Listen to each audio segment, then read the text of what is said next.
va passer à l'appel.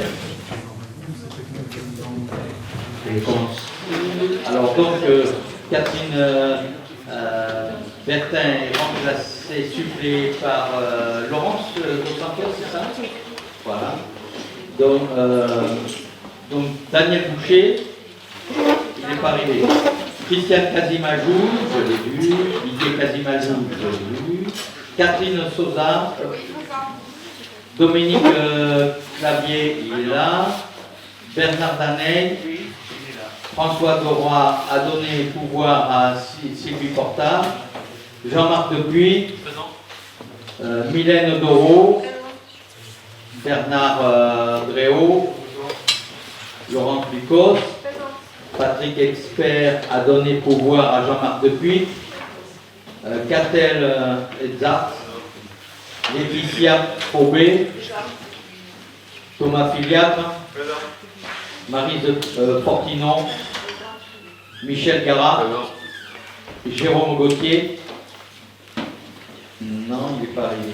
Alors, Alain Giroir a donné pouvoir à Jean-Marc Pelletan. Vincent Joanneau. Il n'est pas arrivé. Pierre Laito, Michel Latapi, donc m'a appelé cet après-midi pour que je l'excuse. Corinne Leland. Julien Le Tacon. André Massieu. Voilà. Bernard Mateil a donné pouvoir à Maryse Fortinon. Valérie Méneret. Jean-Bernard Papin. Frédéric Pédurand. Patricia Peigné. Jean-Marc Pelletan. Jean-Claude Pérez a donné pouvoir à Didier Casimajou, oui, c'est ça. Denis Pernin. Maggie Perronet. Sylvie Porta. Alain Quérès. Audrey Rénal a donné pouvoir à Vincent Joanneau.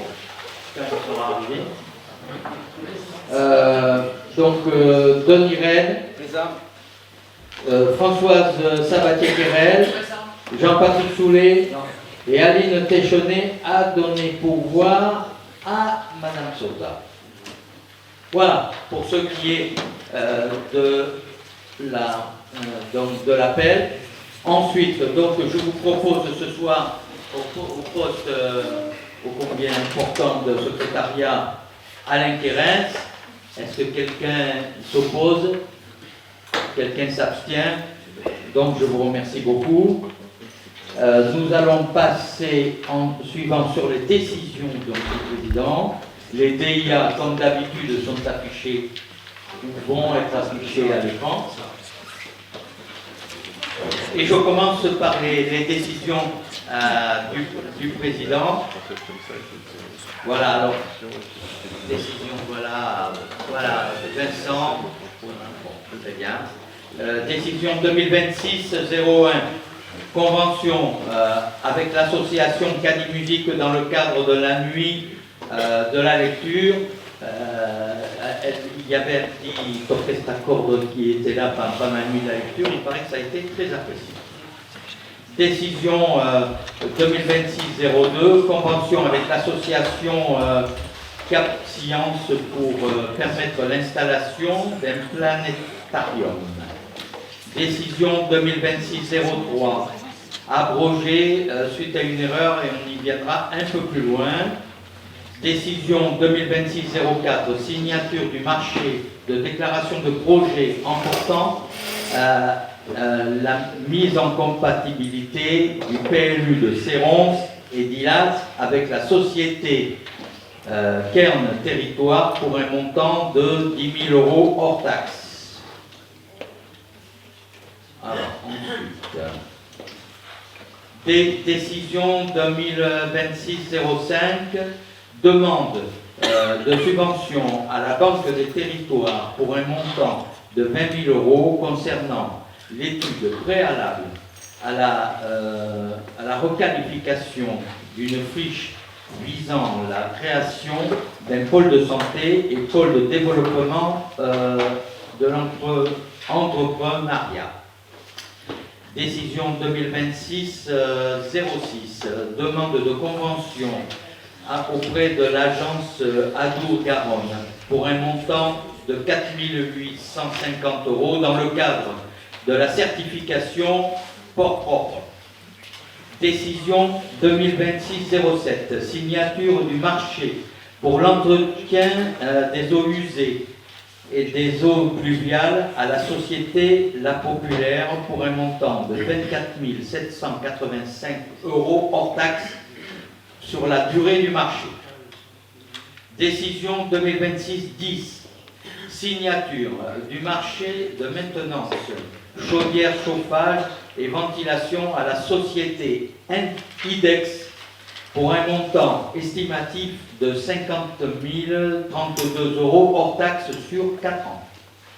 Décision 2026-11, demande de subvention auprès de la Banque des Territoires dans le cadre du projet d'extension du siège pour un montant de 19 837 € 50 pour la maîtrise d'œuvre. Décision 2026-12, déclaration sans suite du marché de location de véhicules frigorifiques suite à une modification du besoin. Décision 2026-13, promesse de vente du lot 15 au sein de la ZAE de Coudanne pour un montant de 58 313 € 89 centimes TTC à la société Détail Architecture. Voilà. Donc,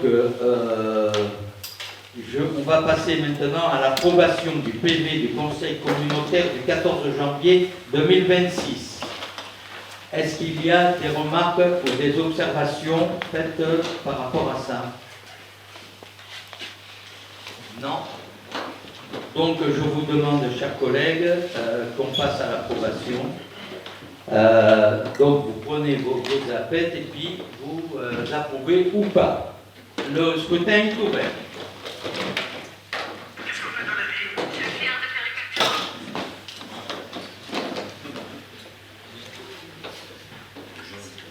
Le scrutin est clos.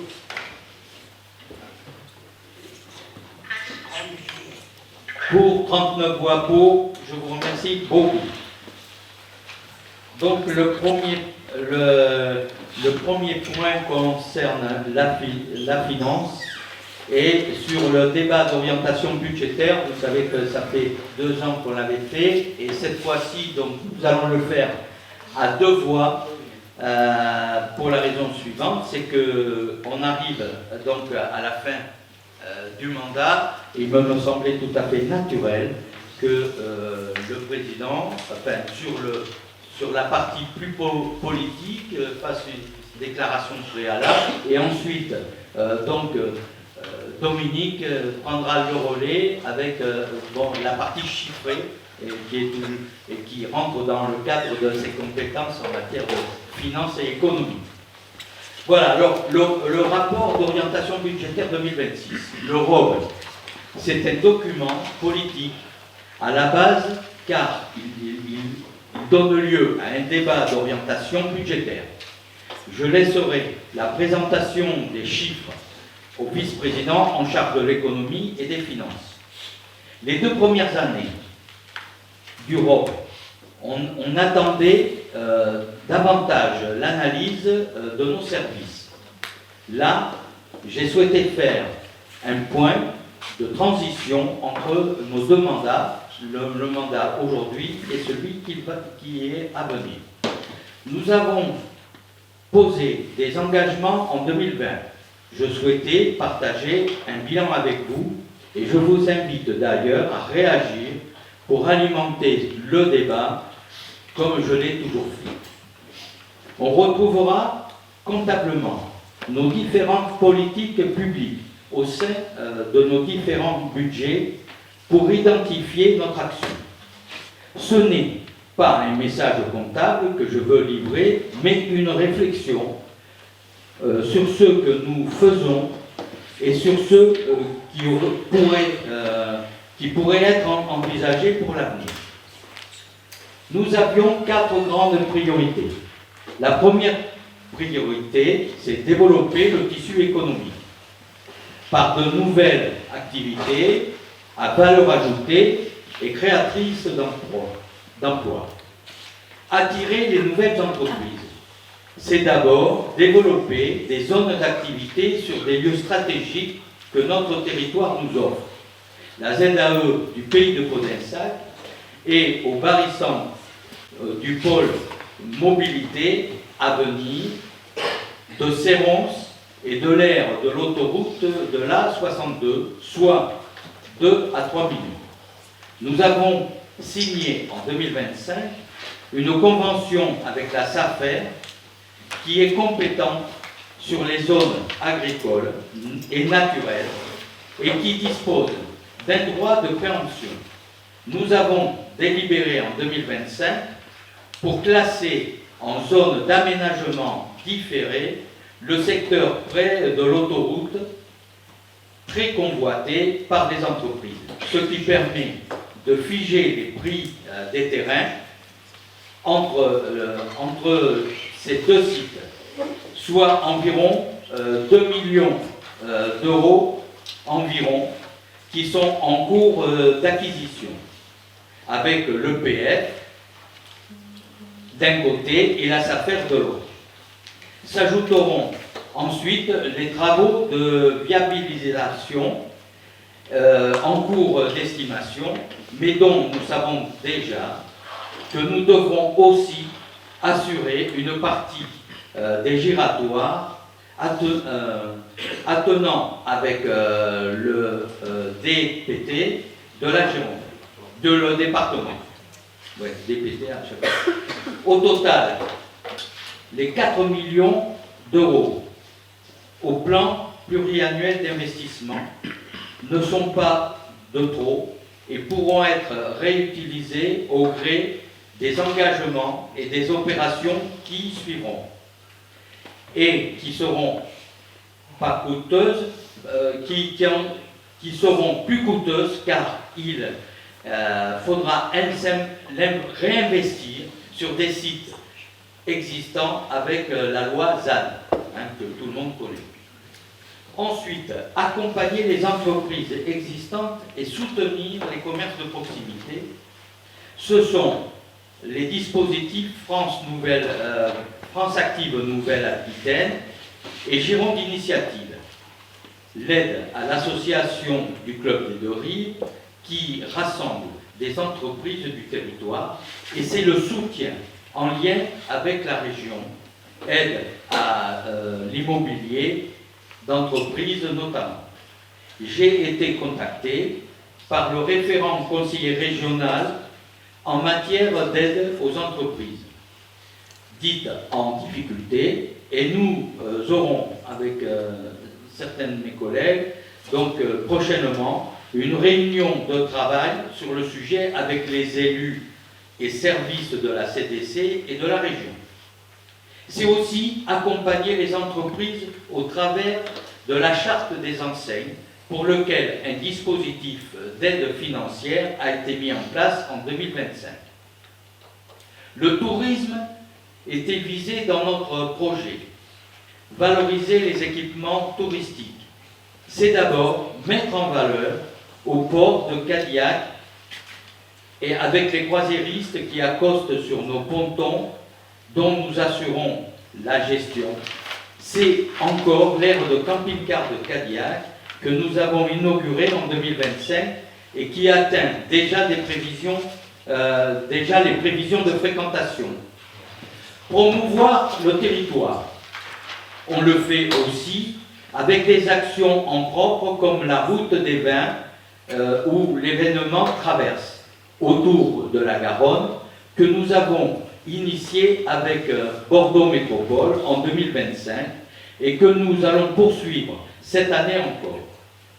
C'est aussi au travers de la fusion des offices de tourisme de Cadillac, Langon, Bazas qui a pris la forme de l'hôtellerie en 2025 que nous avons mutualisé avec l'ambition d'une force de frappe supérieure et vendre notre territoire aux touristes sur une destination sud-Gironde.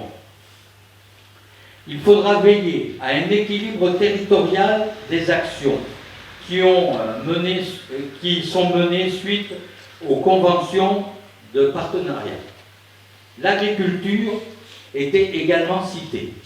Ainsi, pour promouvoir les circuits de proximité, nous avons mis en œuvre la transversalité avec nos services au travers d'un plan alimentaire de territoire.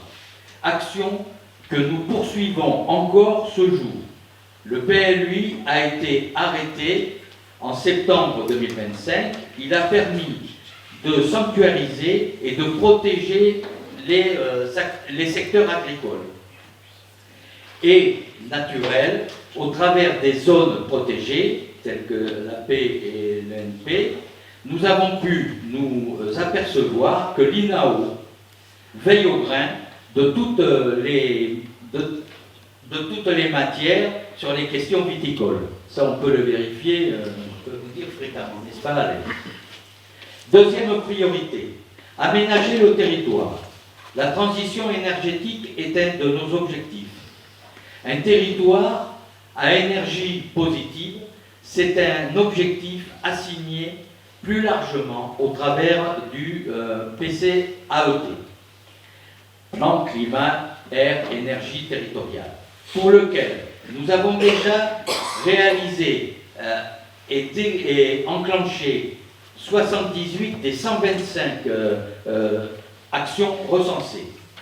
C'est bien sûr montrer l'exemple grâce à un programme de rénovation énergétique de nos bâtiments communautaires inscrits au PPI, ou encore la recherche d'autoconsommation et de revente d'énergie avec le projet d'un gymnase ou sur nos futurs projets lorsque ça sera techniquement possible.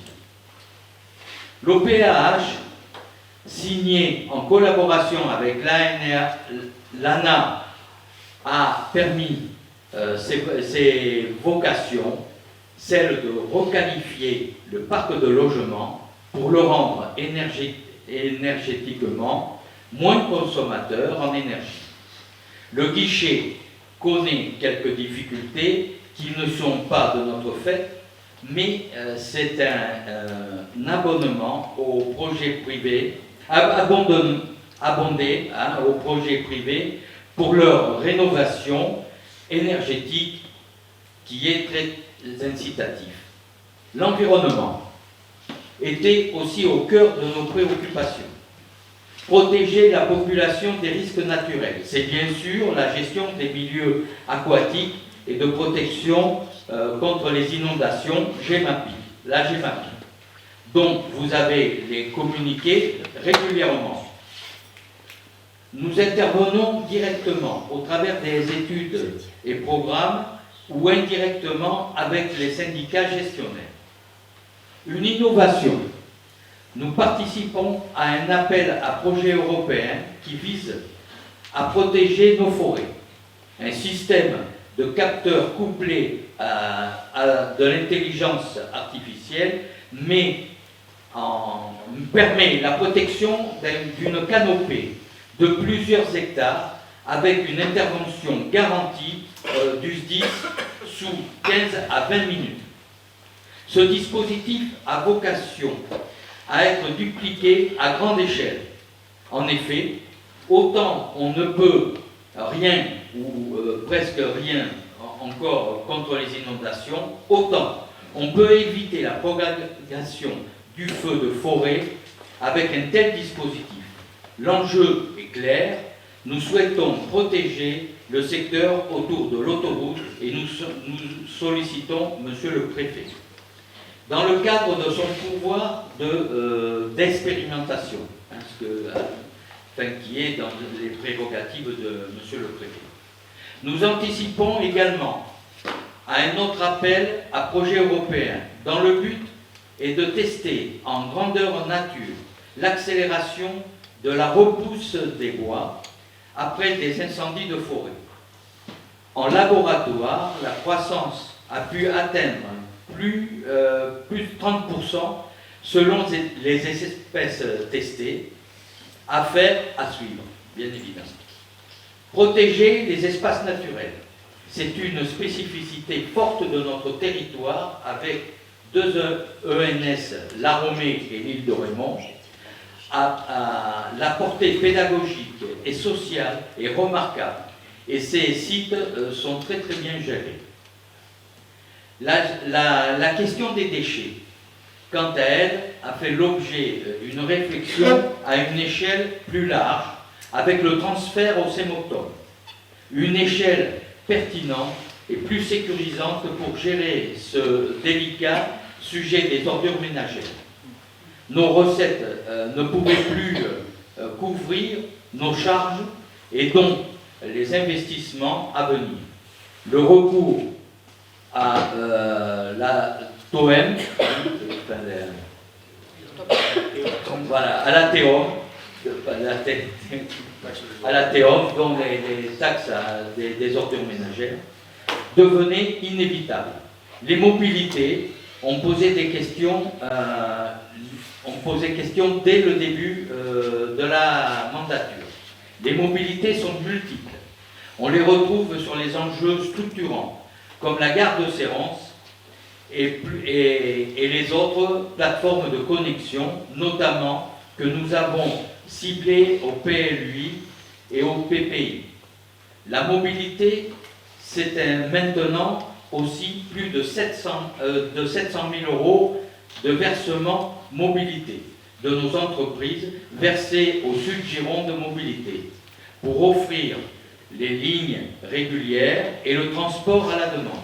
C'est le PDI-PR et le SR3B sur le plan touristique pour les usagers qui peuvent coexister avec ceux de la mobilité douce du quotidien. À nous d'inventer l'avenir. Le numérique ne pouvait pas être absent de nos réflexions à l'époque où nous sommes. Permettre l'accès au numérique à tous, c'est bien sur notre versement conséquent chaque année à Gironde Numérique pour réaliser et gérer les infrastructures permettant les services. Troisième priorité, promouvoir une qualité de vie au quotidien. Les services à la population sont au cœur de nos préoccupations. Promouvoir nos services, c'est communiquer auprès des populations et notamment des parents sur nos offres de services en matière d'accueil des petits-enfants sur nos différents sites ou encore de nos 10 accueils de loisirs et pour nos adolescents ou encore le plage pour les presque majeurs. Nous faisons face à des baisses de fréquentation sur des structures d'accueil des jeunes enfants et sur les petites et grandes vacances dans nos ALSH, auxquelles l'arrivée de nouvelles populations permettra de pallier dans l'avenir. Permettre l'accès aux pratiques sportives et culturelles, c'est d'abord réhabiliter le gymnase communautaire très dégradé et occupé de 7h à 23h tous les jours de la semaine. Au vu du résultat de l'appel d'offres et de la dernière subvention en cours d'acquisition, les travaux vont pouvoir débuter en 2026. C'est aussi regrouper toute l'action culturelle autour d'une direction des affaires culturelles et développer les pratiques amateurs qui sont la richesse des territoires comme le nôtre.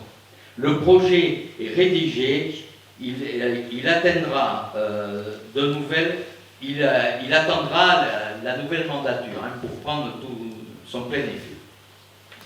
Soutenir les publics fragiles et être solidaire, c'est s'occuper des aînés, soit sans repas porté chaque jour, ouvré par nos agents, c'est traiter de façon confidentielle ce lourd sujet des violences intrafamiliales, c'est accompagner administrativement nos concitoyens à la maison France Service, qui est également itinérante sur le territoire. Dans ce domaine, nous avons signé avec les collectivités alentours un partenariat sur 4 ans concernant l'intervenant social de gendarmerie. Il faudra se poser la question de réactiver ou non le CISPD, qui est une de nos compétences statutaires. Être solidaire, c'est aussi agir pour la population des gens du voyage. Le site, acquis par la CDC de Podensac, était occupé depuis de nombreuses années par une population de Roumains qui rendait impossible toute réalisation. Nous avons dû avoir recours à une expulsion judiciaire pour retrouver la jouissance de notre bien et pouvoir y installer maintenant une aire d'accueil des gens du voyage. La première proposition du schéma départemental était loin de notre demande, puisque notre demande nous demande de réaliser 32 terrains familiaux locatifs. Nous sommes en pourparlers avec la vice-présidente du département qui co-gère ce schéma avec monsieur le préfet pour faire entendre nos voix. Je rappelle que nous avons mis 2 millions d'euros sur la table pour personne ne peut nous accuser de ne pas chercher des solutions d'accueil. Nous voulons juste qu'elles soient justes et adaptées à notre situation. Nous avons donc proposé une démarche innovante basée sur une aire d'accueil conçue de telle sorte qu'elle pourrait muter plus tard en terrains familiaux locatifs. Nous sommes en attente. Mais je peux vous assurer que c'était pas facile, parce que c'est passé dernièrement, mais on tient bien on est très déterminé par rapport à ça. La politique du logement était dans notre liste. Développer et diversifier l'offre de logement, c'est la mission première du PLUI, qui prévoit la création d'une mutation-réhabilitation de 2100 logements à l'horizon 2035. Cet objectif volontariste est tout à fait atteignable si les programmes sont facilités par les pouvoirs publics. Nous avons prévu une mixité de l'offre entre habitat pavillonnaire, habitat collectif et habitat social. L'habitat touristique, voire insolite, a également été pensé dans ce même cadre. L'OPH, opération programmée de l'amélioration de l'habitat, est en place réellement depuis 2025 et traite notamment de l'habitation indigne. De l'habitat indigne.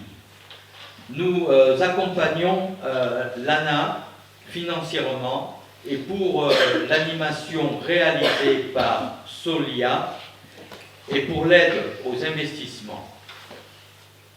La question des logements d'urgence méritera d'être pensée, outre le fait de montrer l'exemple.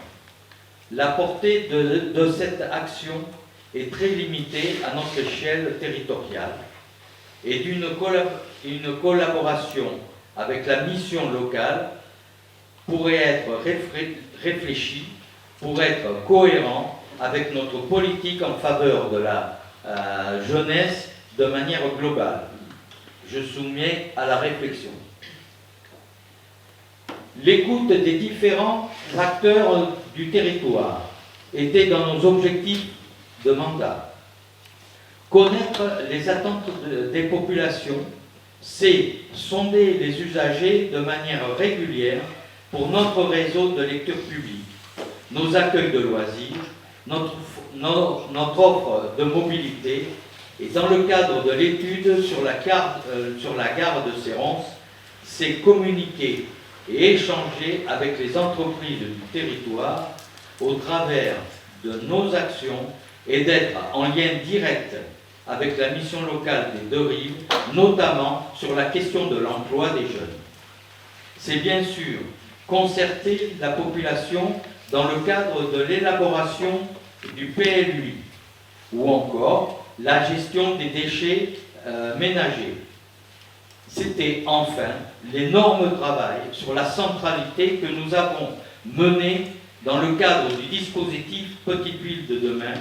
Ces travaux d'Hercule ont permis d'affiner les intentions de notre PLUI et constituent une source pour guider nos actions futures. Je vous invite à relire ces rapports qui préfigurent l'avenir, au moins qui donnent des pistes d'amélioration. Quatrième priorité, et j'en arrive à la fin, garantir l'équilibre financier. Permettre un fonctionnement plus efficient des services, c'est le rôle du dialogue de gestion, en lien avec la nouvelle ligne managériale et dans le cadre de la ligne politique que nous avions définie. Je ne suis pas comptable, mais je pense que ce graphique d'ici sera très explicite. Alors, vous voyez que si notre épargne brute, qui correspond quelque part à nos marges de manœuvre, a décliné de 2020 à 2023, nous avons retrouvé le niveau de 2020 qui, je le rappelle, était une année exceptionnelle de Covid et de nombreuses dépenses non réalisées. Autrement dit, nos services n'ayant pas décliné, mais plutôt accru, notre santé financière est correcte. Le détail va vous être donné tout à l'heure. Dégager des marges de manœuvre financières, c'est poser d'une épargne pour pouvoir investir et de ne pas se reposer sur les excédents antérieurs, ce qui est un risque pour l'avenir. Là aussi, les graphiques suivants vaut mieux que de grands discours. De 650 000 € en moyenne de dépenses d'équipement sur les 4 premières années du mandat, on est passé à 2,2 millions d'euros en moyenne de 2024 à 2025. Si nous n'avions pas connu de difficultés sur l'octroi des subventions au gymnase, et si nous n'avions pas connu des difficultés avec les services de l'État sur l'urbanisme, ces sommes auraient été plus importantes encore. Là aussi, nous allons rentrer tout à l'heure dans le détail avec le collègue des Finances. Suite à ce rapport d'orientation budgétaire, avez-vous, chers collègues, quelques réactions ou commentaires sur ce qui en est fait en sorte de bilan que j'ai pu décliner tout au long de ce texte un peu long, je m'excuse, et appeler éventuellement à ce que ces commentaires puissent faire un peu une projection, qu'on puisse faire une projection sur la prochaine mandature, ce qui est l'intérêt effectivement de faire le point actuellement, savoir où on en est pour savoir ce qu'on va pouvoir faire demain. Donc, est-ce que quelqu'un souhaiterait intervenir sur ce qui a été dit? Oui. Oui. Oui, Président, c'est le maire de Pujol qui parle, c'est pas le vice-président des Finances, donc je voudrais réagir sur le problème des gens du voyage et des rogues. Je suis loin de partager l'optimisme d'une issue prochaine. Comme un certain nombre de collègues, nous venons d'héberger pendant 3 mois des gens du voyage. C'est un coût de 3 000 € pour la commune sur une compétence qui n'est pas la nôtre. Donc il serait temps qu'on réfléchisse à faire une mutualisation qui est de solidarité communale qui s'exerce. mais je ne suis pas le seul dans le cas, il y a Céron, Cognac, un certain nombre. Quant au Rhum, certes, la communauté de communes a libéré son terrain et j'en suis ravi après de longs palabres. Pour autant, il y a deux sujets. C'est-à-dire que le terrain il est pollué et les estimations qu'on a pour le remettre en état sont extrêmement lourdes financièrement. Le deuxième sujet qui touche particulièrement la commune de Pujol, et j'avoue que je suis assez remonté sur le sujet, ça fait 3 fois dans l'année, en 15 mois, 3 fois qu'on accueille des Roms, si j'allais dire d'accueil, c'est des gens qui ont le droit effectivement d'être en France, puisqu'il y a les accords de Schengen. Pour autant, ça les exclut a priori de respecter la législation française et les règles de la République. Donc, je le dis, je suis remonté là-dessus, la commune ne supportera pas financièrement la remise en état des terrains, qui va s'élever à plusieurs dizaines de millions d'euros. Je l'ai signifié au préfet, au même titre que j'assumerai mon pouvoir de police sur cette partie du territoire, considérant que c'est une activité régalienne de l'État et qui doit faire ce boulot.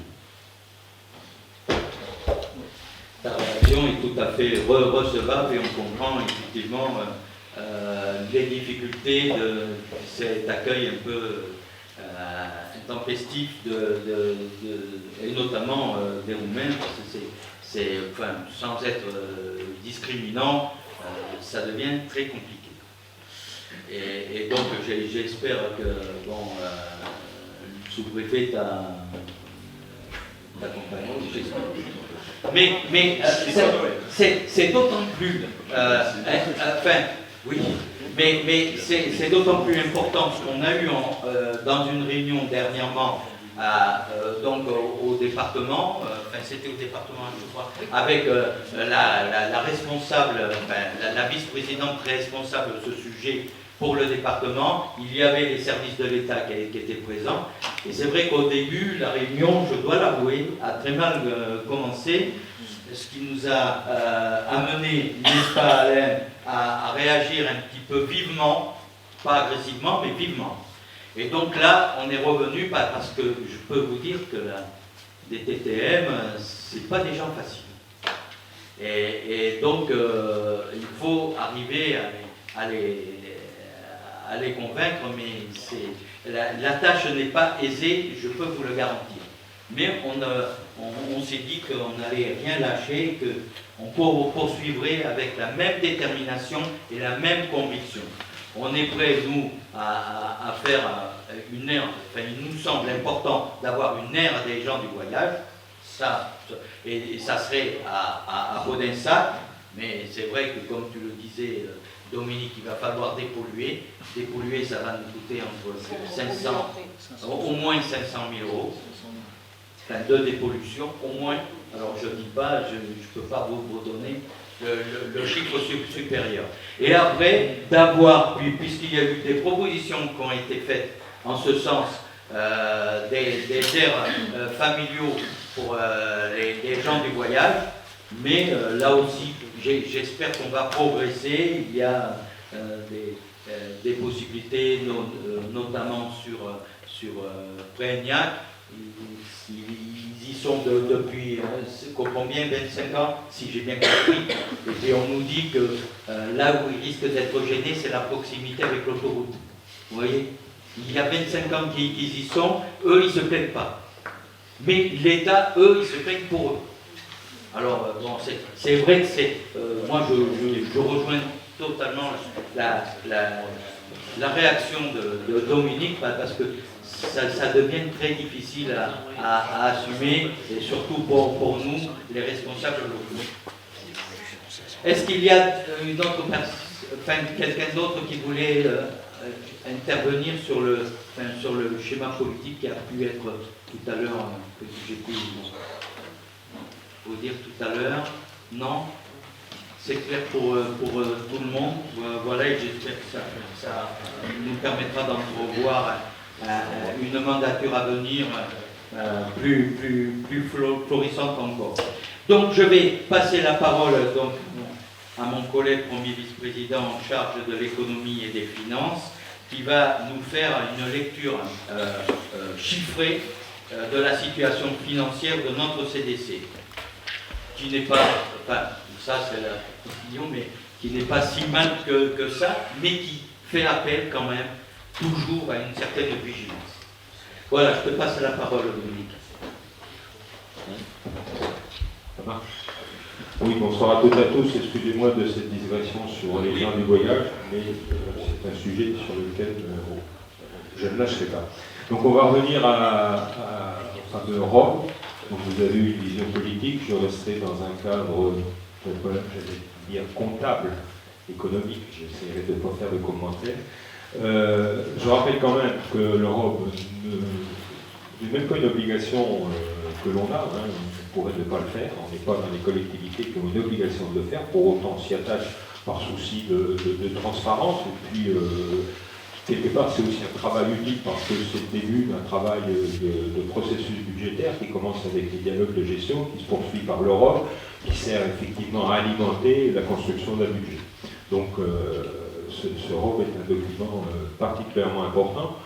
Vous l'avez eu, alors bien sûr, je ne vais pas reprendre les 45 pages, hein, je vais essayer d'être un peu plus synthétique, il y a quelques chiffres à retenir.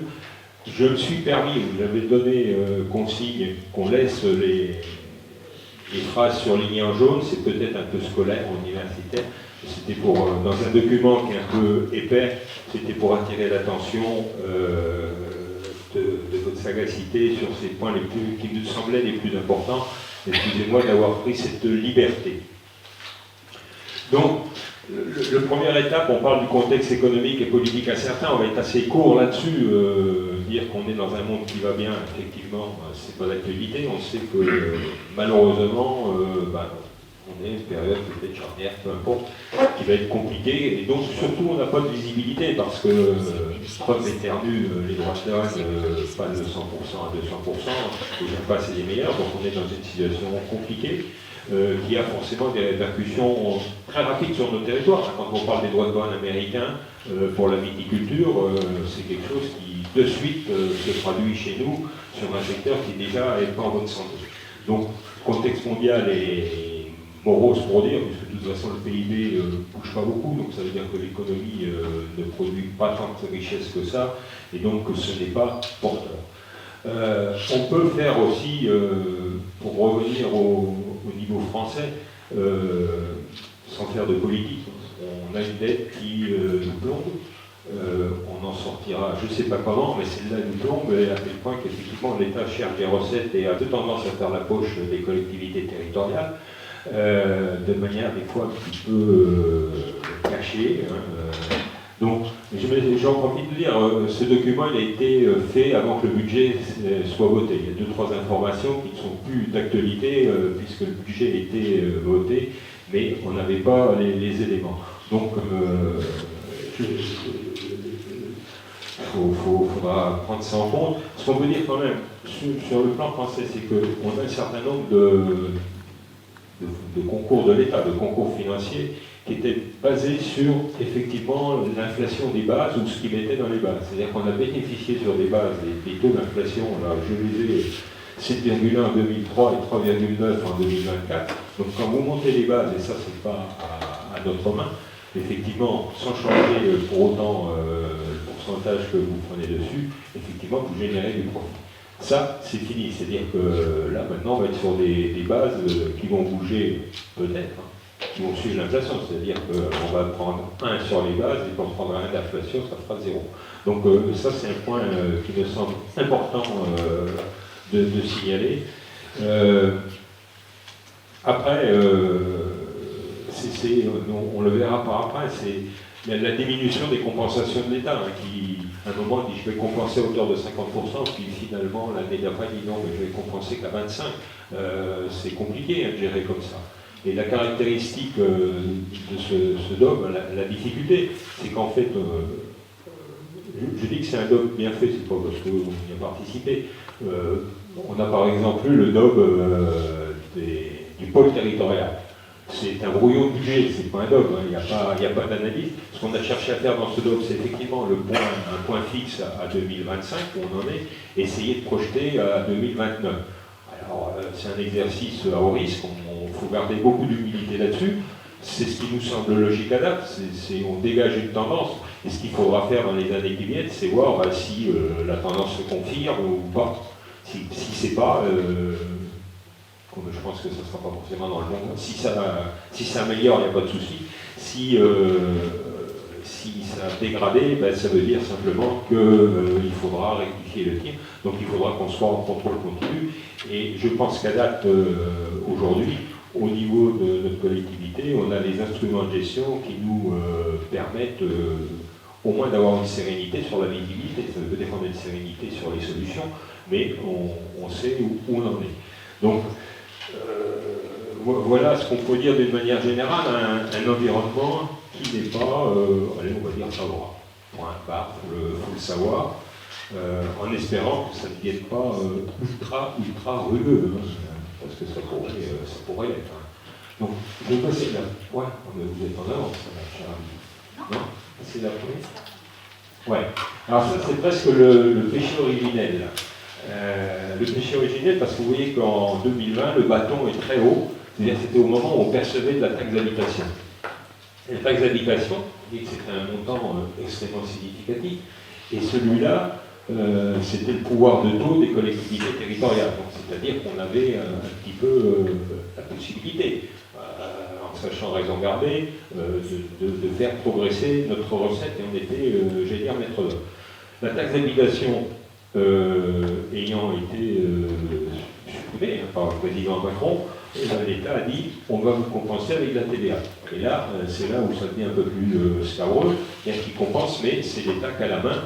Et on a déjà quelques illustrations de ce type, où entre le moment où ils annoncent une recette liée à la TVA et le moment où on touche, il y a des écarts.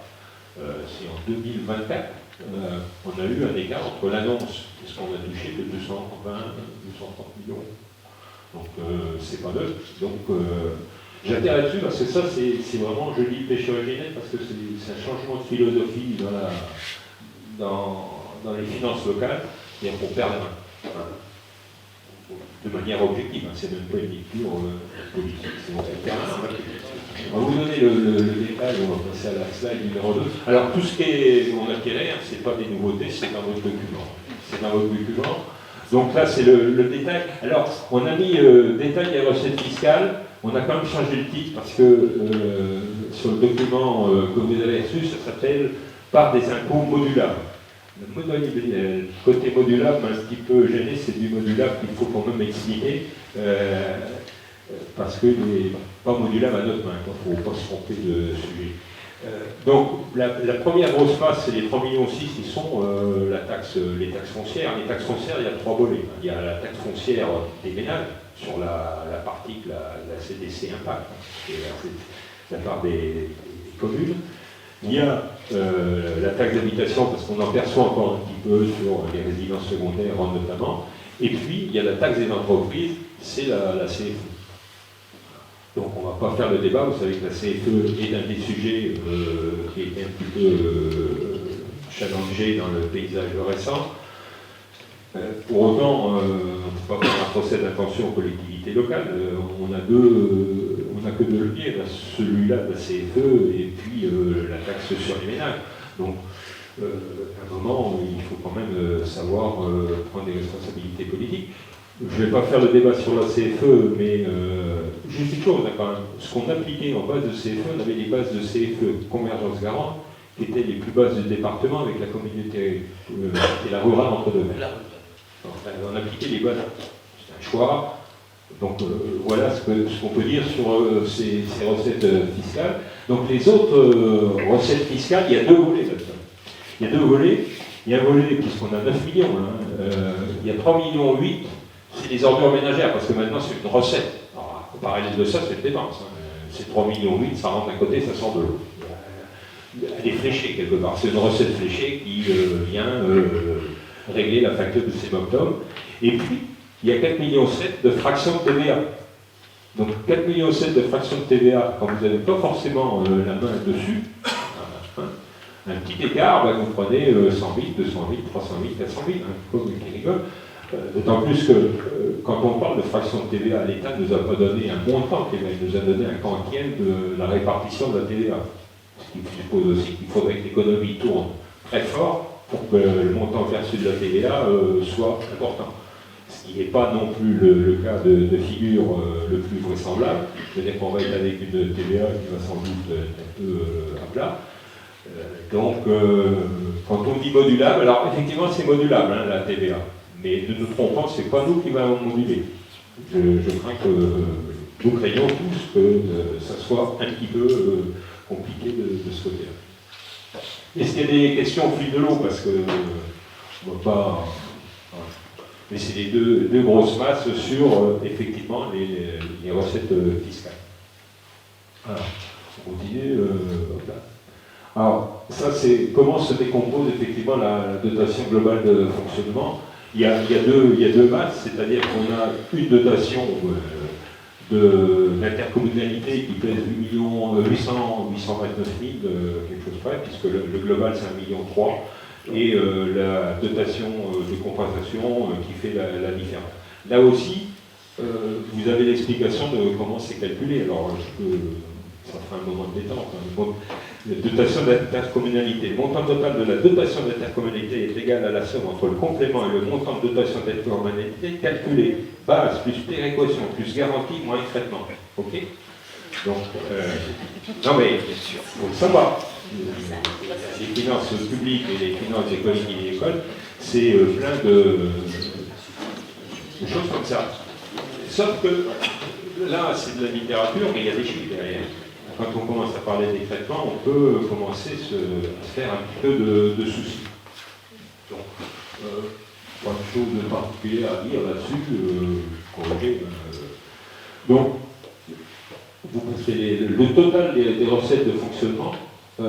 Alors, effectivement, dans les notes, on est effectivement sur 18 millions. Tenez, 18 millions, un petit peu plus de 18 millions.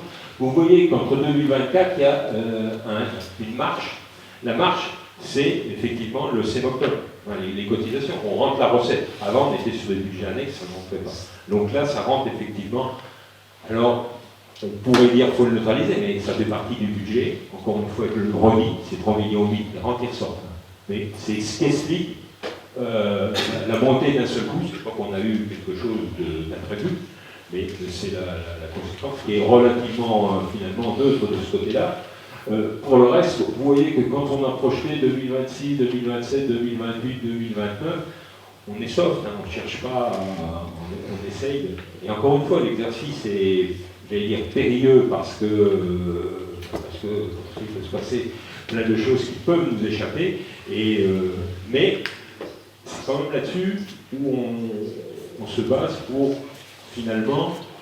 C'est quoi la finalité? C'est de voir si on est capable de dégager de l'épargne brute tous les ans à un niveau satisfaisant qui permet d'alimenter un plan pluriannuel d'investissement qui répondra aux choix qu'on a fait. C'est ça. Donc, si à un moment ça ne colle pas, ben, ça veut dire simplement qu'il faudra avoir le PPI. Hein.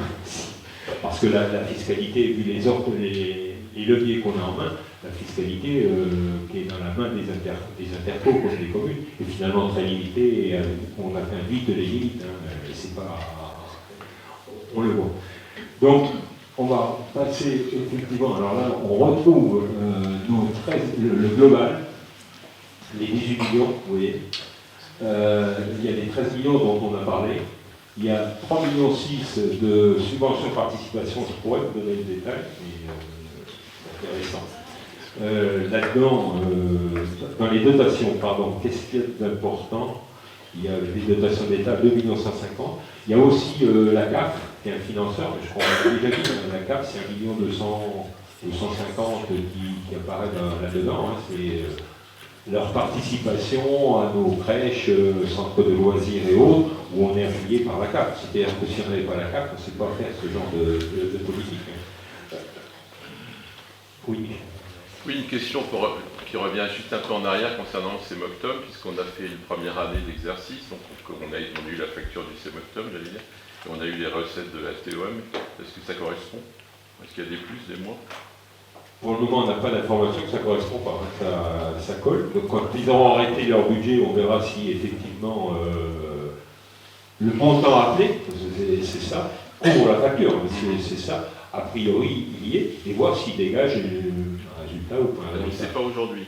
On ne sait pas aujourd'hui, ils sont en train d'arrêter, parce que vous savez que on est dans les phases d'arrêt budgétaire avec des difficultés d'ailleurs de liaison informatique avec les services du Trésor, ce qui ne simplifie pas les choses, il y a des choses qui ne passent pas dans les tuyaux, et c'est un problème technique, mais ça freine un petit peu tout le monde. Donc, par exemple, nous, à la commune, on aurait clôturé le CFU il y a 3 semaines, il n'est pas clôturé, parce qu'on attend quand même que le Trésor mette quelque part son tampon.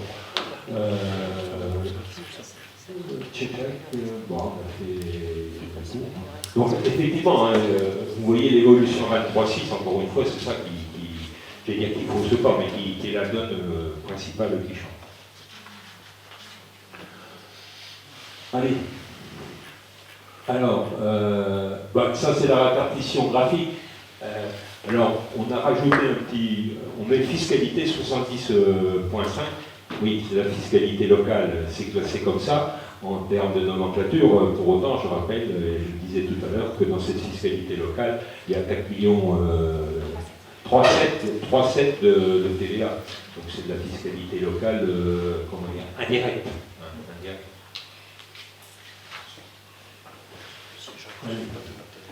Les dépenses de la collectivité. Première chose qui est très importante, qui est extrêmement intéressante, c'est les charges à caractère général.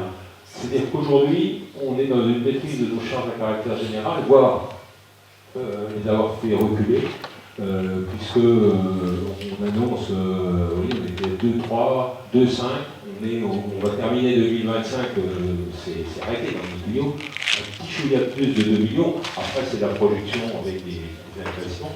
Mais ça, c'est intéressant, parce que c'est un sujet, ça c'est le résultat du travail des services, des dialogues de gestion, où, j'allais dire, euro par euro, parce que c'est un combat tous les jours sur toutes les lignes, et il faut se poser des questions avant de détrousser les 25 euros, c'est ce qui a été fait par les services, et finalement, on arrive à un résultat qui est satisfaisant de ce côté-là, parce qu'on l'a vécu.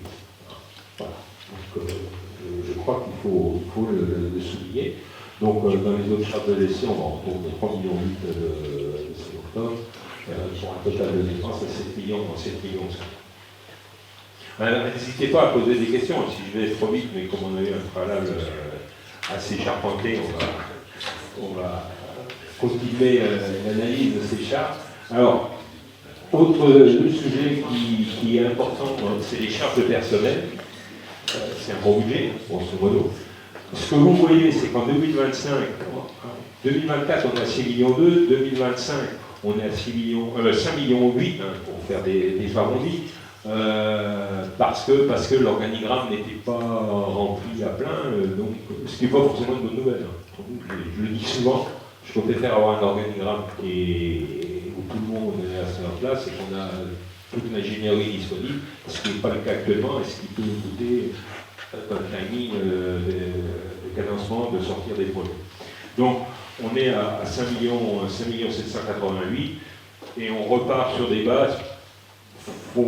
Aujourd'hui, avec les compétences qu'on a, ça va se promener entre 6 millions, 100. Sauf si on nous met des charges sociales nouvelles en plus. Aujourd'hui, en fonction des éléments que l'on a, de l'organigramme qu'on a et des compétences que l'on a, c'est 6 millions 100. Hein, on est à un effectif qui est quoi, en ETP, en temps plein, parce que c'est 180. Hein, 170. ETP temps plein. Parce qu'on a aussi des coûts de fractionnés pour ce que vous savez, d'ailleurs, c'est pas cool. Donc, les charges de personnel, là aussi, je pense qu'on a à date une bonne maîtrise, et on a encore à travailler, on cherche toujours des améliorations. À chaque fois qu'il y a éventuellement un départ, un changement, on a fait des évolutions sur effectivement, la politique jeunesse, sur la culture, fusionner des choses pour voir comment ça fonctionne. Donc on est toujours à la recherche d'optimiser ce poste-là, qui est un poste important, mais qui n'est pas non plus, qui est quand même relativement rigide. Donc, ce qui fait qu'on finit avec un total de dépenses qui est à 16 160 euros. Ça veut dire que cette année, on a un résultat qui est important. On va passer aussi les charges de personnel. Ouais. Bon, c'est le diagramme, hein. Pas de sous. Oui, il y a une baisse en 25, mais elle est. Ah oui, ouais, c'est vrai. Oui, il y a une... Parce qu'on mettait dans le... Ça, c'est aussi un problème qu'on avait avec les ordres managers, c'est-à-dire que le PGD, on avait des gens qui faisaient la déclaration. On en avait combien? 8. On avait 7 agents. Là aussi, on a fait un péché originel, c'est-à-dire qu'on ne le répercutait pas sur le budget ordu. Ce qui fait qu'effectivement, ça ne donnait pas une vision réelle. Donc ces 7 agents sont transférés au 7 octobre, dans des conditions tout à fait intéressantes, dans une démarche qui a été bien faite, et explique aussi le placement que l'on a, en plus de ça. Donc, moi, ce que je retiens de ce graphique-là, ce perso charge de personnel à 35,8. J'ai regardé les autres années quand on a repris les chiffres sur 2027, 2028, 2029, avec toujours les mêmes précautions. C'est un ratio qui est quand même de bon niveau, c'est-à-dire d'être largement en dessous il y a pas mal de collectivités qui sont plutôt dans la tranche vers 40. On est dans un ratio qu'on ne peut pas en charge. Quand on se pose la question si c'est qu'on est sous-staffé ou pas, c'est un autre débat que je ne ferai pas ici. Mais à date, c'est une bonne performance sur effectivement quand même le bon poste. Vous voyez que le personnel c'est 35%, mais pour le reste, on est sur plusieurs choses. Donc je crois que c'est aussi important qu'on s'attache à ça.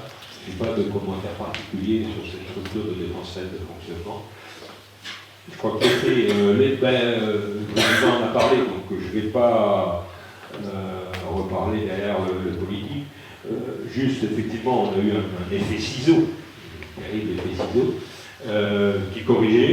Et la perspective qu'on donne, c'est qu'effectivement, c'est de maintenir constamment un écart qui nous permet d'agir. C'est-à-dire qu'il faut qu'on ait entre nos dépenses et nos recettes, il faut qu'on dégage de l'épargne brute. Il faudrait que tous les ans, on soit entre 1,5 million et 1,8 million. Vous voyez, l'épargne nette.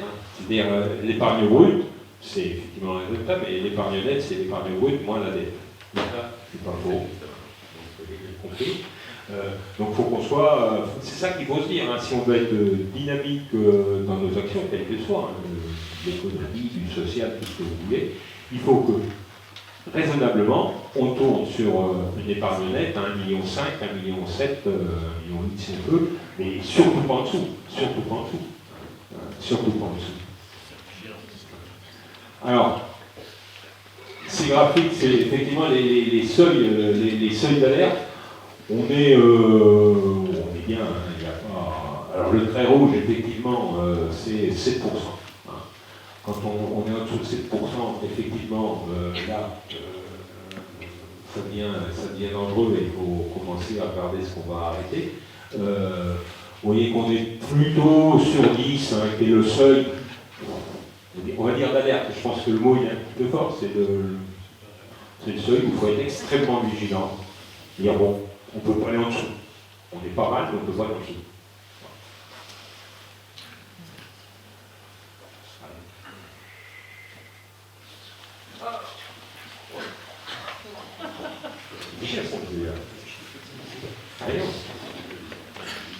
Bon, effectivement, vous avez là l'épargne nette de cette année. Alors effectivement, ça illustre bien le propos. 1 862 000.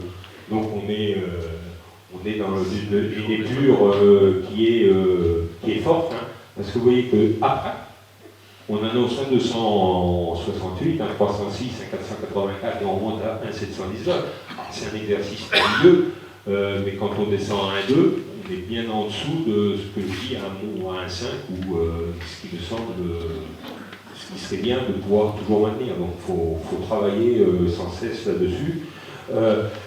On a un effet, et ça c'est notre fait, notre favori, c'est-à-dire qu'on n'a pas un endettement qui est en train de baisser, puisque depuis le dernier emprunt, il est en 2017 peut-être.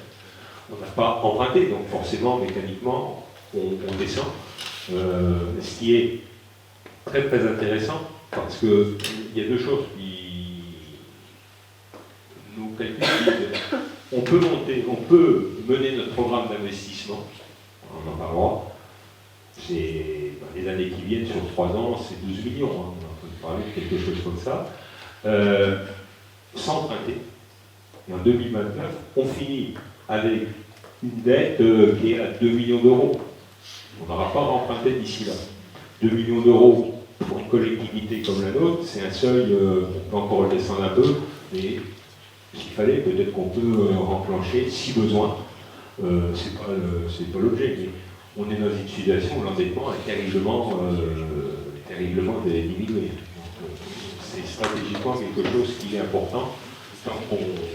C'est aussi ça l'intérêt d'avoir aujourd'hui, parce que j'entends les bruits dans la campagne, d'avoir un résultat qui est, on nous dit, confortable de certains de nos collègues, c'est qu'on va pouvoir investir. On va pouvoir faire les avances de fonds. On parle de 4 millions sur l'économie, d'autres sujets. Quand on met 4 millions sur l'économie, bien sûr, on va investir dans l'achat de terrain, dans de la voirie pour faire. Derrière, on va revendre, on va faire un petit gap, parce qu'il va enclencher la ressource pour les investissements futurs. Donc, je ne dis pas que la pompe, ça va s'alimenter comme ça automatiquement de vita terrain, mais ça va quand même contribuer. C'est-à-dire qu'aujourd'hui, on a la capacité de faire grosse masse d'investissement en autofinancement. Hein. Donc c'est un bon signe. Alors, sur les investissements, regardez bien les chiffres. On est passé de 790 000 en 2024, 1,9 million de 2025. On projette 2026, 6,5 millions, 4 millions en 2027, 1,8 million en 2028. C'est-à-dire qu'on, je vous disais 12 millions. Est-ce que ça se passera techniquement comme ça? Parce que il y a des programmes qui iront peut-être plus vite ou moins vite. Mais les 12 millions, il va nous les falloir. Alors peut-être que ça dépendra un peu sur 2029, je vais dire. Peu importe. Il n'y a pas de nouveauté par rapport aux ACP qu'on a votés il y a quelques temps. Hein. Vous trouvez ce que le président a annoncé.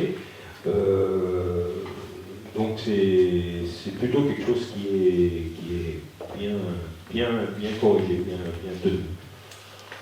Le cours de l'année, c'est ce que je vous dis, il tient bas.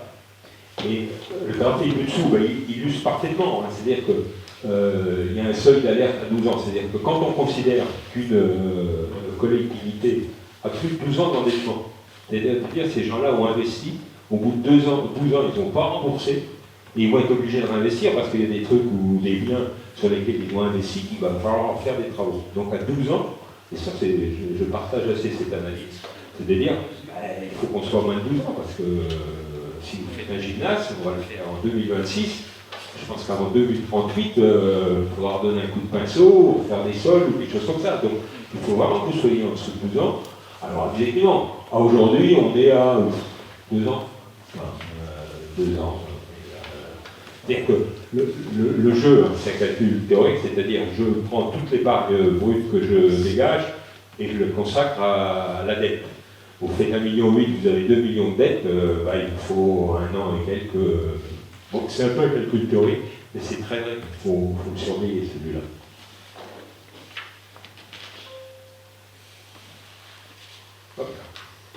Alors, les ratios.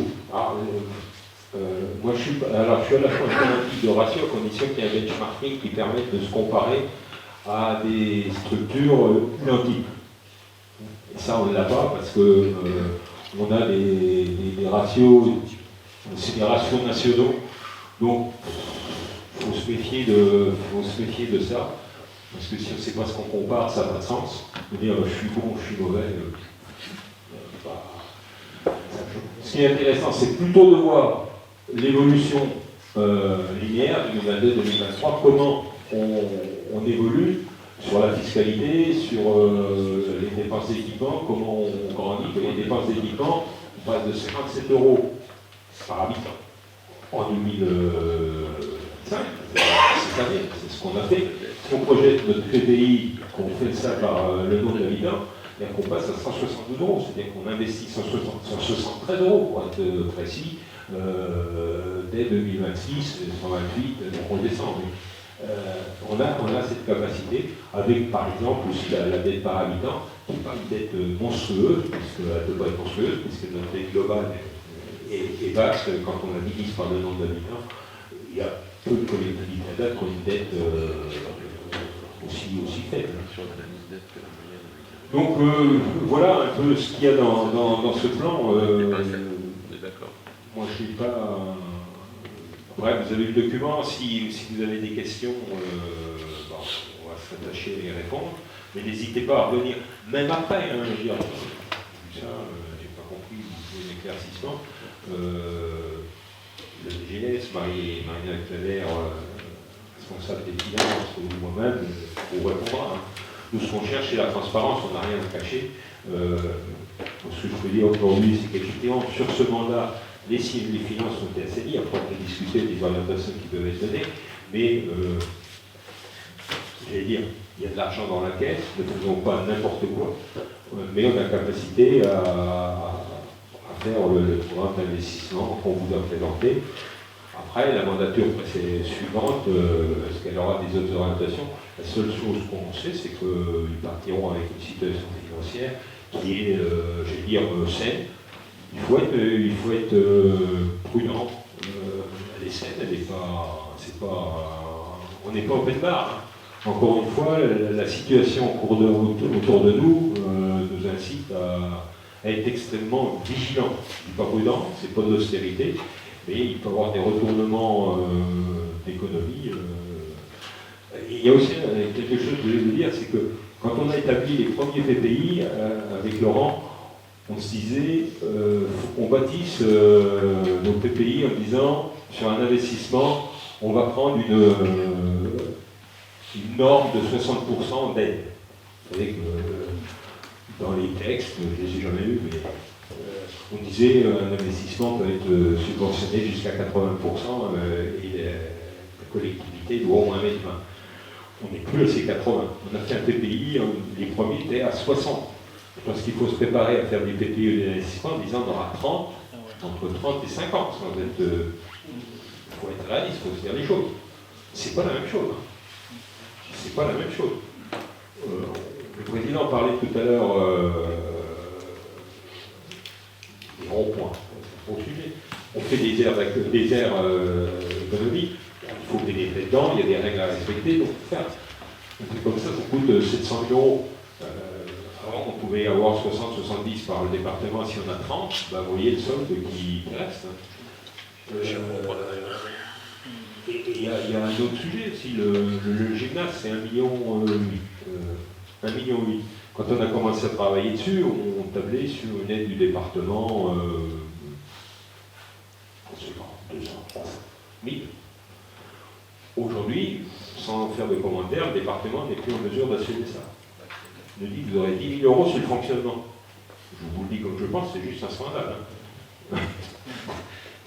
Donc vous voyez que là, vous avez une recette, vous commencez à réfléchir, en disant bon, on va pouvoir mener ça, l'État, ça, machin, le département, vous avancez. Donc si vous n'avez pas une santé financière et une trésorerie qui est calée, ben, vous n'absorbez pas. Voilà. Mais aujourd'hui, on n'en est pas là. Mais encore une fois, je le dis, il faut qu'on soit, la gouvernance d'après, je souhaite qu'elle applique, c'est pas de la précaution, mais c'est vraiment du pilotage au jour le jour pour voir comment ça tourne. De toute façon, je finirai par là.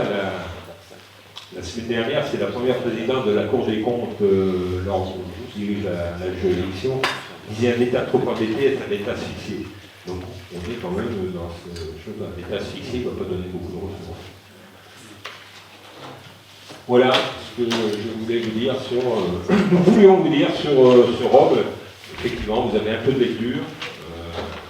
Et ça fait le soir, chevet, qui est intéressant. Est-ce qu'il y a des souhaits d'intervention? On vous a dit beaucoup de choses, mais je crois que c'était nécessaire. C'est un peu la fin de mandat impose ce type d'exercice de façon que vous sachiez qu'est-ce qu'on a fait pendant ce mandat, donc on n'est pas resté les deux pieds dans le même sabot, et qu'est-ce qu'on peut faire dans les temps à venir. Et donc, comme l'a expliqué Dominique, on a quand même une inquiétude, on n'a pas de stabilité sur le plan national politique, ce qui nous inquiète énormément. Parce que tous les jours, on a des informations qui ne vont pas dans le sens de ce que l'on attendrait ou de ce que l'on souhaiterait. Hein? Donc on a malheureusement des mauvaises surprises souvent. Bon, heureusement, voilà, le fait d'être vigilant, comme on expliquait, je crois que c'est fondamental. On doit avancer parce qu'un territoire doit avancer. Je ne vois pas l'intérêt. Donc, mais pour autant, il faut se sauvegarder, il faut se garantir la démarche. Et j'espère que ça perdurera. Enfin bon, je ne crois pas trop d'inquiétude a priori sur ça, sur la mandature à venir. Voilà. Donc, est-ce qu'il y a un souhait? Oui. Oui. Juste un petit commentaire. Donc, je pense que chacun peut se satisfaire de cette présentation qui montre que les finances sont saines. Cependant, moi j'attire l'attention quand même sur le fait que lorsqu'on fait des investissements de longue durée, notamment sur les bâtiments, je pense qu'il ne faudra pas assécher notre trésorerie de manière trop importante et se projet normalement pour le fonctionner. Chaque entreprise de collectivité sur des emprunts quand on a des bâtiments qui vont durer 20 ou 30 ans, c'est plus raisonnable de l'emprunter pour les amortir. Oui, alors, oui, j'aurais pu le dire. Assécher la trésorerie, bien sûr que non, parce que déjà il nous faut un fonds de roulement qui est à 2,5 millions, je pense qu'il faut le maintenir à 3 millions de toute façon, mais la remarque est tout à fait pertinente. Il y a un autre élément, on parle beaucoup de zone économique, mais Alain dit ça, François Cher et durement, c'est qu'il faudrait quand même que l'État nous aide un peu à sortir de ces zones économiques et on est bloqué par des règlements dogmatiques ou transiques, ce que vous voulez, qui font que pour sortir un projet, déjà on se pose la question de ce qu'on peut en sortir, et puis ça met un temps fou. Donc ça c'est catastrophique. Vous savez, au niveau des vœux, pour ceux qui étaient, j'avais interpellé le sous-préfet en disant, écoutez, discuter un peu avec vos services, la DPTM, moi je pensais que c'était... Alors à la fin, il est venu gentiment vers moi en me disant, moi je n'ai pas d'autorité sur la DPTM. Alors on se demande qui a l'autorité. Et même, j'ai cru comprendre qu'à un moment, même le préfet de région n'aurait pas. Alors qui commande dans cet État? Qui commande dans l'État? Et quels sont nos interlocuteurs? Nous, on a essayé de taper. Et on continue. Aller jusqu'au ministre, vous vous rendez compte, pour simplement nous permettre d'accueillir les entreprises qui veulent venir chez nous. Et on les a, les entreprises, elles sont là. Mais simplement, si pour X raisons environnementales, et puis après le pacte de forêt numéro 3 ou numéro 4, on ne peut pas, qu'est-ce qu'on fait? Moi je leur dis. Ben alors, laissez-nous crever au bord de la route. Qu'est-ce que vous voulez qu'on fasse? Si on ne génère pas ce qui a été toujours notre discours pendant les mandats, si on ne génère pas la richesse, comment on va faire? Comment on va assurer les services? Nos administrés, ils attendent ces services. Et on doit leur assurer. Clairement dit, là, quand on parle des zones d'activité, aujourd'hui on a 2 entreprises importantes dans l'agro national qui peuvent venir. On va se battre pour qu'ils viennent. On est juste parlé très concrètement. En CFE, c'est peut-être 350 000 ou 400 000 euros de recettes supplémentaires. Si on n'engrange pas ça à l'horizon 2029 ou 2030, il faudra qu'on voit la copie. Là. Et c'est ces enjeux-là. Oui. Oui, c'est pas tant une question que répéter ce que j'avais proposé dans le précédent conseil communautaire. Cette question-là est déterminante pour l'avenir de notre communauté de communes. On fait une proposition de motion collective, comme d'autres l'ont fait pour le ZRR. Donc, certes, le contexte électoral n'est pas tellement facilitateur maintenant, mais peut-être qu'il faut aussi se mobiliser, puisque c'est une nouvelle information que tu nous donnes. On ne va pas encore attendre, parce que les futurs élus, il va falloir qu'ils comprennent les enjeux, etc. Il va se passer 6 mois. Donc il y a peut-être quelque chose de rapide à faire collectivement. Oui, sachant que toutes les interventions que l'on a faites, c'est en votre nom, et on savait, parce qu'on en a discuté plusieurs fois, et notamment au conseil communautaire, qu'on avait le soutien total, votre soutien total par rapport à cette démarche. Donc nous, on a parlé au nom de l'ensemble des élus communautaires. Mais bon, après, on peut effectivement se manifester physiquement, hein, en allant avec nos écharpes. Juste pour compléter ce que dit aujourd'hui, tous les sénateurs de la Gironde, les députés de notre zone sont au courant de notre problématique. Vous disait, on en est à prendre un rendez-vous chez le ministre. Donc, je ne sais pas pour faire une motion, mais on s'en occupe, quoi. Mais ça peut renforcer. Dominique, je n'en doute pas. Hein. Simplement, la question de la communication politique, il y a effectivement les canaux institutionnels. Je ne doute pas que vous faites du boulot.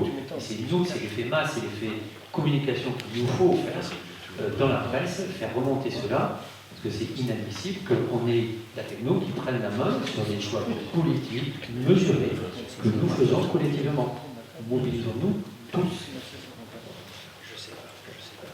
Oui, enfin, je crois que, bon, on est bien, mais tu as raison, on va en faire plus. Voilà. Est-ce qu'il y a d'autres interventions par rapport à ça? Bon, ben, s'il n'y a pas d'autres interventions, donc on va, je vous le rappelle, hein, c'est une information obligatoire, enfin, non pas obligatoire, mais que l'on a fait par ce souci de transparence qu'on a depuis le début du mandat, qu'on souhaite, qu'on souhaite à chaque fois mettre en avant. Et donc, il faut que, en votant, c'est pas, on vous demande pas oui, non, non, on vous dit que vous avez bien pris acte de la présentation. Voilà, il faut dire, ben oui, on a eu l'information, on a eu la présentation. On ne demande pas d'être d'accord avec voilà. ce qui est écrit. C'est pas un accord ou un désaccord. Hein, c'est simplement acter que vous avez eu l'information. Et donc c'est l'objet de ce que vous allez dire maintenant. C'est oui, j'ai eu l'information, non, je n'ai pas eu l'information. Alors à moins qu'il y en ait qui fassent preuve de surdité, normalement vous l'auriez dit, vous l'avez tous eu normalement. Bon, alors, écoutez, on va avancer. Donc je vous invite, chers collègues, à prendre la zapette et à confirmer que vous avez eu l'information. Le scrutin est ouvert.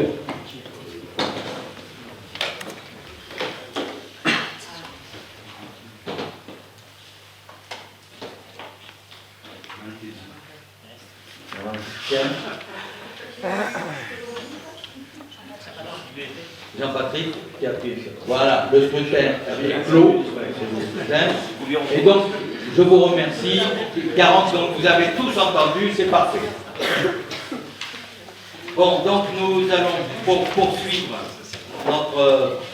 et on va toujours rester avec Dominique, puisque c'est sur le développement économique, c'est l'ouverture dominicale de la demande complémentaire à Podinsac. Vous savez qu'on avait voté ça déjà la dernière fois, mais il y en a un qui avait oublié un dimanche. Donc la mairie nous a rappelé pour nous dire il faut lui autoriser à avoir le dimanche qui lui manquait. Donc c'est pour ça, vas-y Dominique. Je vais pas catholique. Ah bon. Voilà, on peut rajouter que c'est Intersport. Voilà. Il n'y a pas d'objection, pour nous, il n'y a pas d'avis négatif. Donc, je vous invite, chers collègues, à voter. Donc, le scrutin est ouvert.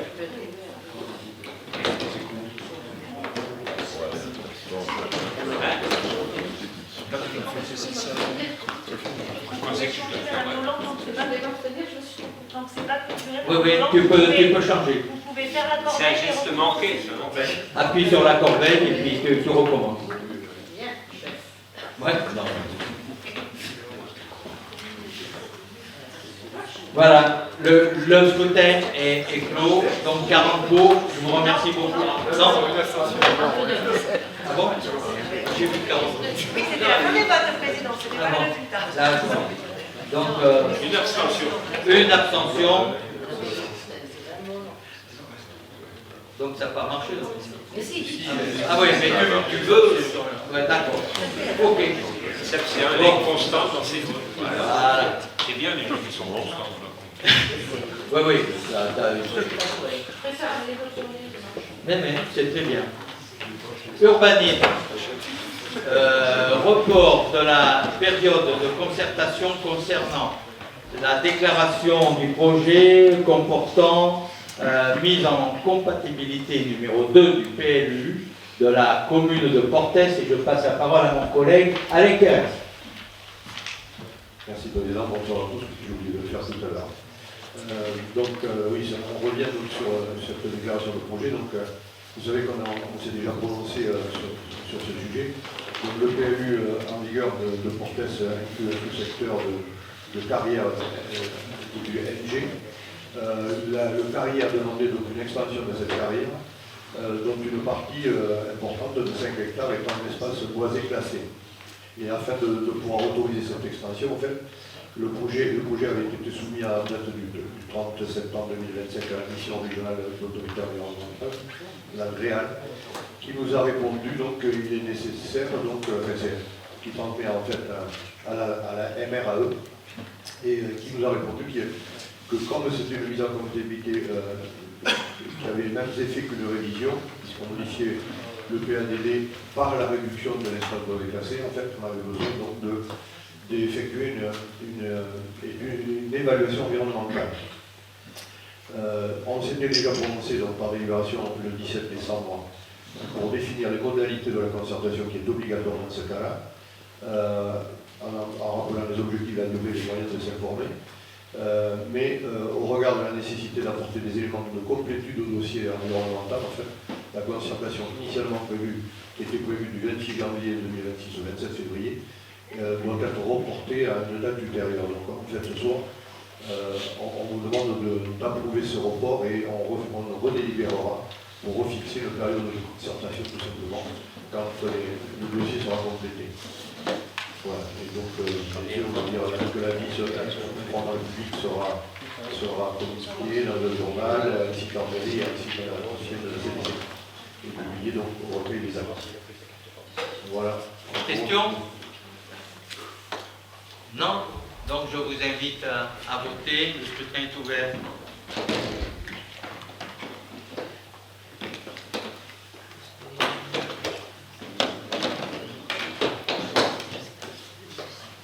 Le scrutin est clos. 40 pour, je vous remercie beaucoup. Donc, en suivant, c'est la prévention et gestion des déchets, c'est le rapport d'activité 2024 du CEMOCTOM que va nous présenter notre collègue Mylène Doro. Oui, bonsoir tout le monde. C'est bon? Oui. Bien, je pense que vous avez, du coup, dans les pièces qui vous ont été jointes, vous avez eu ce rapport d'activité, plus les annexes qui vous ont été proposées. Il faut présenter ce rapport d'activité ce rapport annuel à l'Assemblée délibérante. Il y a deux perspectives, c'est d'être transparent sur les données existantes et donner l'information aux citoyens sur le fonctionnement, le coût et le financement du service. Donc ce rapport qui vous a été transmis en commune également et en communauté de communes doit être laissé à la disposition des administrés qui peuvent venir également se renseigner sur ce document-là. Donc c'est le rapport d'activité de 2024, donc avant que nous fassions et que nous transférions la compétence au CEMOCTOM. Donc vous avez, si vous avez des questions par rapport à ce document qui vous a été remis, je vous ai demandé donc d'approuver ce rapport 2024 sur le prix et la qualité du service et de le laisser à disposition de vos administrés. Voilà, nous allons passer au vote si vous avez des questionnements par rapport à ça. La seule chose que je pourrais vous dire, moi, par rapport à cette évolution dans le transfert de compétences que l'on a eu, c'est qu'avec le projet Ensemble, que certains suivent, puisque nous sommes pas mal d'élus aussi au conseil syndical du CEMOCTOM, avec le projet Ensemble du CEMOCTOM qui a pour objectif de réduire de 100 kg les déchets produits par les ménages, c'est déjà en bonne voie. Il y a une baisse effective, effectivement, des déchets produits. Et ce qui est surtout intéressant à remarquer, c'est qu'on a une baisse substantielle, enfin très importante de l'enfouissement. C'est ce qui nous coûte le plus cher, nous aussi. Donc c'est important, il faut continuer là, dans cette voie-là, et que nous avons quasiment la totalité de nos déchets qui peuvent être recyclés. On est à 94% de taux de recyclage de nos déchets. Donc je crois qu'il faut continuer dans cette voie-là. Voilà, si vous avez des questions par rapport à ce rapport. Question? Juste pour compléter ce que dit Mienne, alors effectivement, il faut réduire les déchets parce que dans le même temps, la fiscalité sur les déchets verts monte. Donc, on a vraiment intérêt à baisser les volumes. Oui. Alexandre?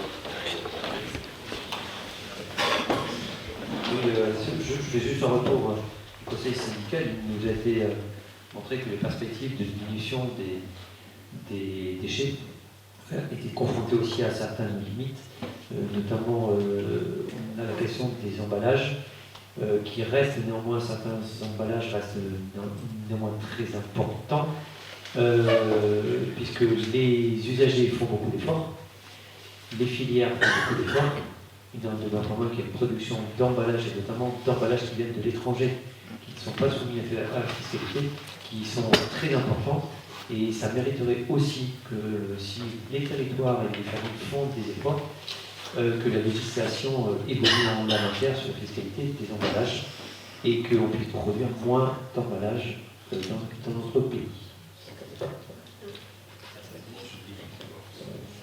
C'est tout à fait exact, et on travaille avec les éco-organismes, avec l'ADEME et CITEO, effectivement pour tous ces soutiens. On travaille aussi sur sur l'ensemble de Tri-Gironde, de façon à développer une filière complémentaire, parce qu'on s'est rendu compte que ce qui arrivait énormément, ce sont tous les plastiques, et qu'il faut réussir à récupérer tous ces films de plastique qui repartiraient. Donc ça, il faut les capter. Il va certainement être question de mettre un nouveau trigger, de façon à ce que ce soit une recette plutôt qu'une dépense de ces plastiques-là. On y travaille. On travaille avec les éco-organismes, les compétences. C'est bon? D'autres questions? Non? Chers collègues, je vous invite à voter. Le scrutin est ouvert. C'est bon.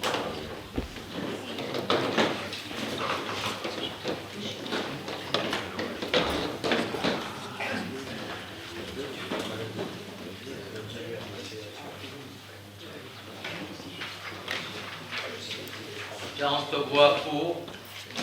Je vous remercie beaucoup. Délibération suivante concerne le pôle d'accompagnement citoyen. Appel à manifestation d'intérêt. Animation de la vie locale. Et je donne la parole à ma collègue Sylvie Porta. Bonsoir tout le monde. Oui, oui. Donc, dans le cadre du contrat territorial global conclu avec la caisse d'allocation familiale, la collectivité mène une politique active de soutien à l'animation de la vie locale en s'appuyant notamment sur un tissu associatif du territoire. À ce titre, un appel à manifestation d'intérêt, animation à la vie locale, a été mis en place afin d'accompagner financièrement des projets associatifs contribuant à la dynamique territoriale et à l'intérêt collectif.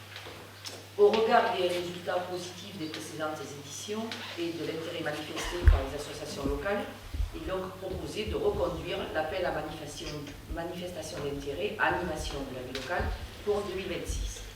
Suivant le calendrier suivant, du 4 mai au 19 juin, ça sera le dépôt des demandes de subvention, et de juillet à septembre, l'étude et attribution. Pour l'exercice 2026, une enveloppe financière globale de 6 000 €, c'était 7 000 € en 2025, est dédiée à cette AMI afin de permettre l'attribution des subventions à des associations de territoire œuvrant dans le champ de la vie locale. La reconduction de cet appel à manifestation d'intérêt constitue un levier essentiel pour soutenir l'engagement associatif, renforcer la cohésion sociale et participer à la valorisation du territoire en cohérence avec les objectifs du contrat territorial global. Il est donc proposé au Conseil communautaire d'approuver le renouvellement de l'appel à manifestation d'intérêt animation à la vie locale, de valider le règlement et le dossier de demande de subvention AMI, animation à la vie locale, annexé à la présente délibération, et d'autoriser le président à signer tous les documents relatifs à la mise en œuvre de cette action. Merci.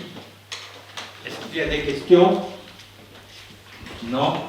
Donc je vous invite à voter. Le scrutin est ouvert.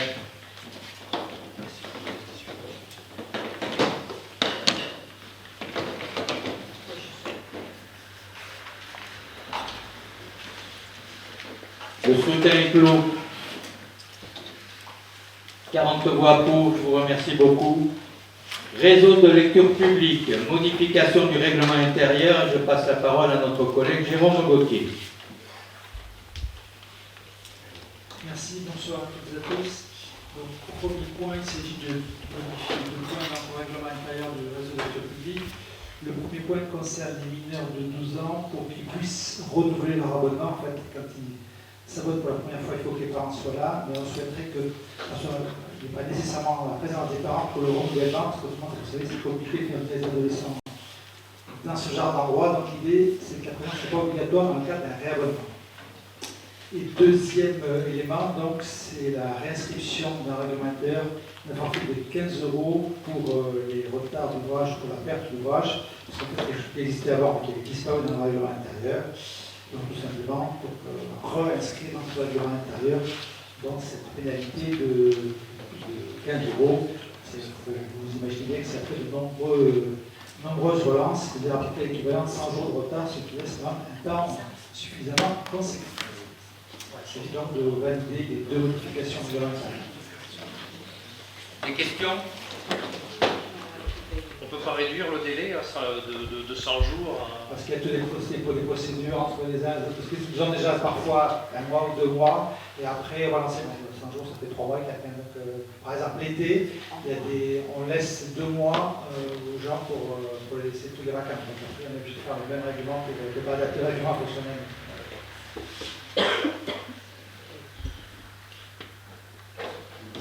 Ce qui est un peu ennuyeux aussi, c'est que des fois, les livres reviennent dans un état... voilà. Donc, quand c'est accidentel, ça va, mais enfin, quand c'est... Voilà.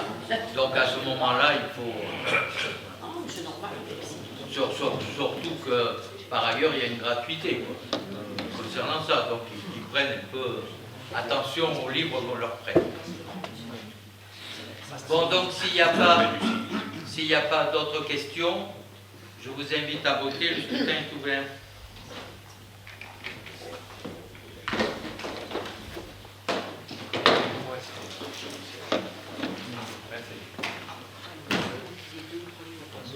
Le scrutin est clos. 40 pour, je vous remercie beaucoup. Toujours dans le cadre du réseau de lecture publique, règlement de l'événement préambule. Et toujours notre collègue Jérôme qui va vous présenter cette délibération. Voilà, merci. Donc, le règlement de l'animation préambule, vous savez, le réseau de lecture publique mène de différentes animations. Et surtout, que donc, parmi notre réseau de lecture publique, on a le Tech Fortes qui a de nombreuses bandes dessinées, donc c'est à cet endroit-là que se passe cette animation pour valoriser les collections. Donc une animation assez classique, on peut devenir animateur, des ateliers de dessin en direction des plus jeunes par exemple. Donc l'animation aura lieu le 7 mars à Portes. Et comme dans cette animation il y a 2 quiz, on vous invite à être joueur, à être tentez votre chance, donc le 7 mars, 2 reprises, il y a 2 sessions, vous pouvez gagner jusqu'à 30, vous pouvez 30 €, donc il y a un chèque à dépenser dans une librairie partenaire. Donc venez nombreux et vous ferez fortune sans aucun doute. Mais comme il y a un élément financier, il faut que ça passe en procès comme d'habitude. Question? Non? Je vous invite à voter.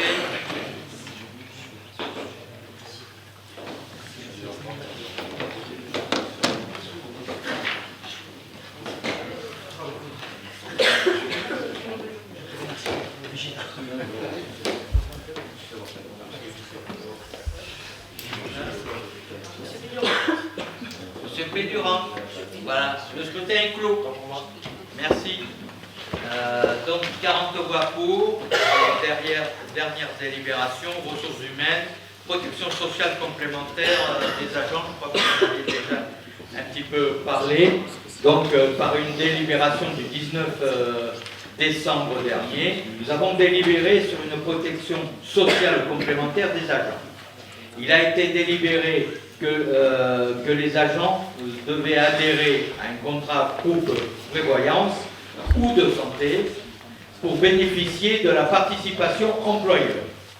Jusqu'à présent, les agents bénéficiaient d'une aide employeur de 15 € pour un seul risque, santé ou prévoyance, et 25 € pour les deux. Après étude de l'impact financier et après la validation en CST et en commission RH, il est proposé d'augmenter la participation de l'employeur à 15 € pour le risque prévoyance et 25 € pour le risque santé et 35 € pour les deux risques. Vous voyez que là, on a fait un effort considérable, enfin important, considérable, soyons mesurés, mais important pour effectivement à ce que nos agents soient au moins incités à avoir une mutuelle, ce qui n'était pas tout à fait le cas. Et donc les élus, et notamment en bureau communautaire, ont insisté sur le fait qu'il fallait vraiment qu'on aille en appui par rapport à ces agents. C'est pour ça qu'on a augmenté quand même le risque santé. Sachant que la prévoyance, dans quelques temps, l'année prochaine, elle sera obligatoire, donc là, on sera obligé d'y aller. Hein? Voilà. Est-ce qu'il y a des questions concernant ce point-là? Non. Donc je vous invite, chers collègues, à voter. Le scrutin est ouvert.